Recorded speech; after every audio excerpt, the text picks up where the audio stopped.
So mga sangkay, alamin po natin ang balita tungkol po dito sa matinding bagyo na mananalasa po. O hindi ko alam kung nananalasa na po ngayon dito sa Pilipinas. At ngayon nga po mga sangkay, nagpatupad na po ng forced evacuations sa isa pong lugar o iba mga lugar ng ating bansa na mahahagip po nitong Pipito na sinasabing kasing lakas na po nitong bagyong Yolanda.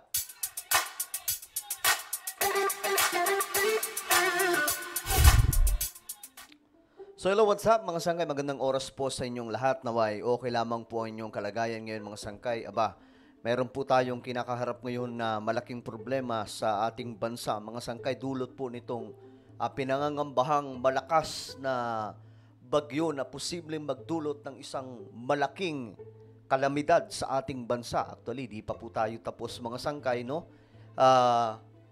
Nakaraan lamang, iba't ibang mga bagyo po ang dumaan. Halos wala pong tigil at ito po ay karugtong ng eksena o senaryo mga sangkay nito mga pananalasa ng bagyo. Subalit, ibang-iba po ito ngayon mga sangkay.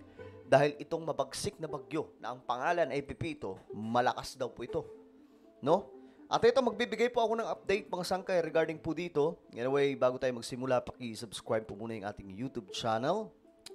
Tayo po ay 1.3 million subscribers na. Ayan po, 1.35 million. Kanina lamang mga sangkay, 1.34 million tayo. Pero ngayon, umangat na po tayo. So, alam niyo na mga sangkay.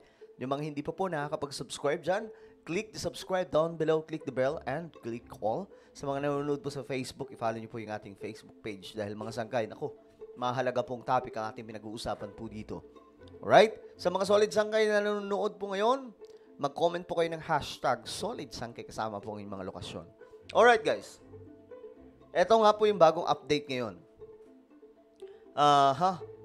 Kasi kailangan po natin itong malaman mga sangkay, itong nagaganap po sa Pilipinas, dulot po nitong matitinding kalamidad. Lalo-lalo na po itong papasok na bagyo.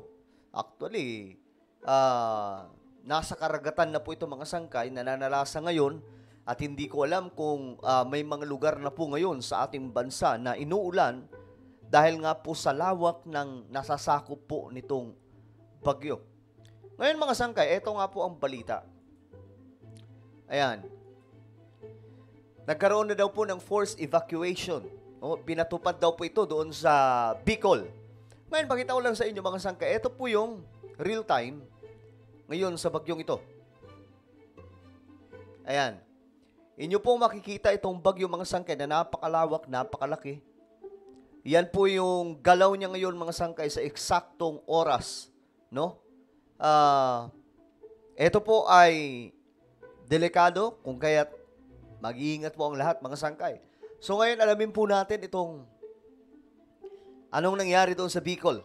Sa ilang bahagi ng Camarines Norte at nagpatupad na ng forced evacuation sa ilang bahagi ng Camarines Norte at Quezon Province bilang paghahanda sa bagyong Pepito.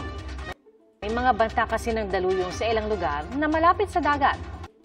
Saksi live, si Sandra Aguinaldo. Sandra? Yes, Pia, patuloy nga ang paghahanda ng Diet Local Government para sa pagdating ng bagyong Pipito. At kanina ay nagsagawa sila ng forced evacuation. Kaya may mga pamilya dito, Pia, na sa evacuation centers na magpapalipas ng gabi.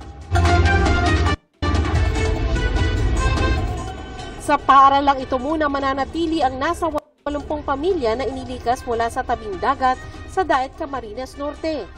Nagpatupad kasi ng forced evacuation ang lokal na pamahalaan sa ilang barangay doon. So sana mga sangkay, ligtas na po talaga sila dito. Kasi ang naalala ko mga sangkay during the time of Yolanda, no? Kahit po nandun sila sa mga evacuation center, nadali pa rin po sila mga sangkay nitong Yolanda.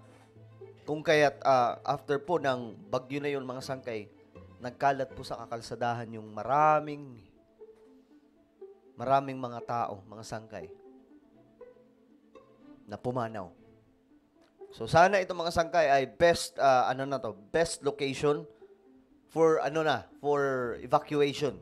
Ayon sa Daet MDRRMO, pinalikas ang mga residente dahil sa banta ng storm surge o daluyong na posibleng umabot ng 2 hanggang 3 metro sa susunod na 2 araw. Grabe. Pero dahil gabi na, ipagpapatuloy na lang ang pagpapalikas bukas. Sa Catanduanes, inaasang tatama bukas ng gabi o linggo ng madaling araw ang bagyo. Pero posibleng maramdaman ang bagsik ng Pepito sa Camarines Norte na pasok sa cone of probability o uncertainty ng bagyo. Ang Office of Civil Defense 5, puspusa na rin ang kanilang paghahanda lalo na't buong Bicol region ang maapektuhan ng bagyong Pepito. Ang lawak po nitong bagyo nito is 500 kilometers according to Pag-asa. Grabe. So kami po ay naghahanda at ang DSWD po natin ay immediately after the Christine, sir, ay nakapag-replenish na sila ng mga family food packs at ngayong araw, sir, merong 8 trucks ng family food packs ng DSWD from the Visayas na dadalhin dito sa Bicol para pandagdag doon sa replenishment. Pinapaalalahanan po na maging handa at mag-ingat sa paparating na bagyong Pepito. Maganda to mga sangkay kasi may mga nag-iikot po ng mga otoridad, no? Ginagawa po ito ng United States of America, especially doon po sa Florida, kapag mayroon po mga ganitong klaseng weather events. No, sana ganito din po lagi sa Pilipinas. Actually, ang magpapatupad po nito, maliban po sa national, yung LGU po talaga. No, halimbawa yung mga mayor nila o kaya yung mga governor, sila po talaga ang magdedesisyon ng forced evacuation sa mga area. Yung mga nasa mababang mga area, mga sangkay. At dalawa lang po ang pagpipilian dyan. Kung dun sa Amerika, kung gusto mong mabuhay, then umalis ka. Pero kung handa mong isakripisyo ang buhay mo, then magstay ka. Kaya lang kadali yun, mga sangkay. Huwag po tayong pakampante. Di bali nang magkamali po tayo o halimbawa na lang ulumikas kayo pero hindi nangyari yung malalang pananalasa, then thank you Lord. At least, ligtas.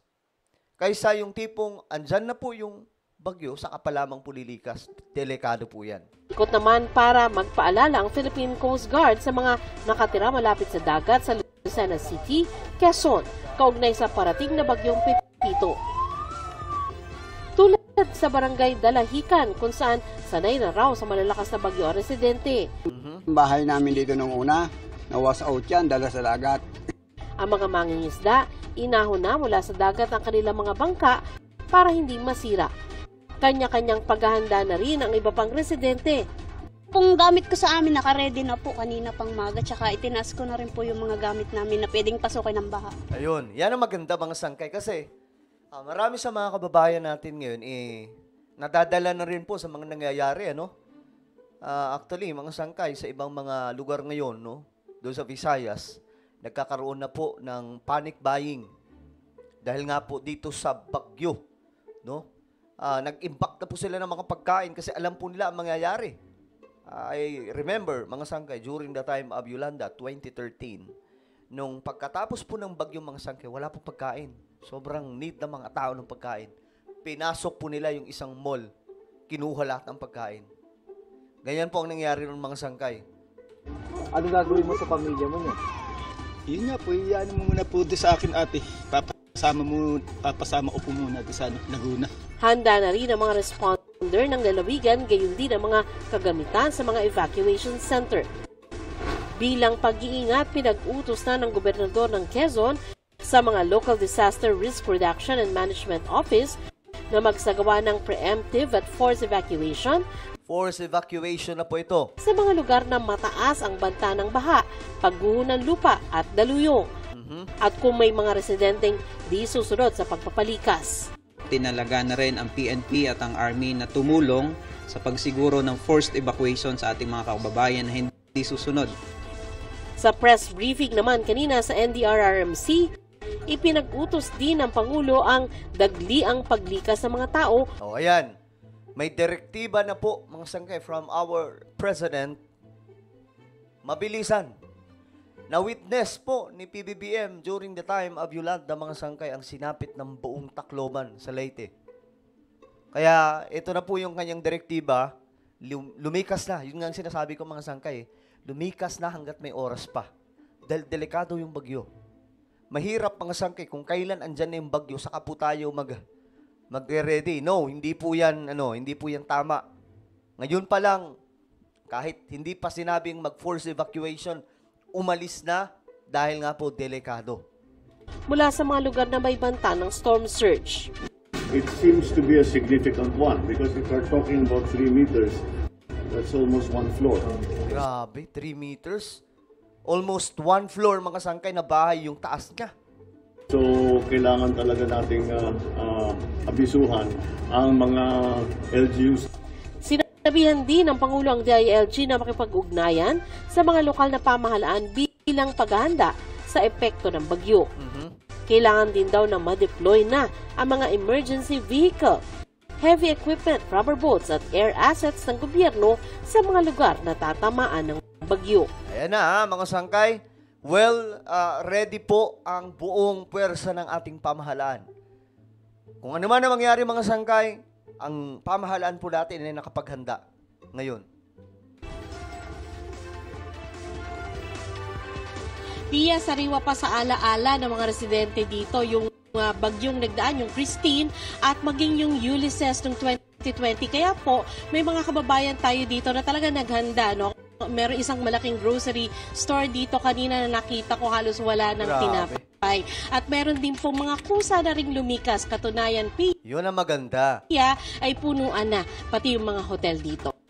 Yan muna po ang pinakahuling ulat. Ako po si Sandra. Okay, so ayan mga sangkay, no? Ito po yung madadaanan ng bagyo. Tingnan po natin. Tingnan po natin yung November 16. Anong date ngayon?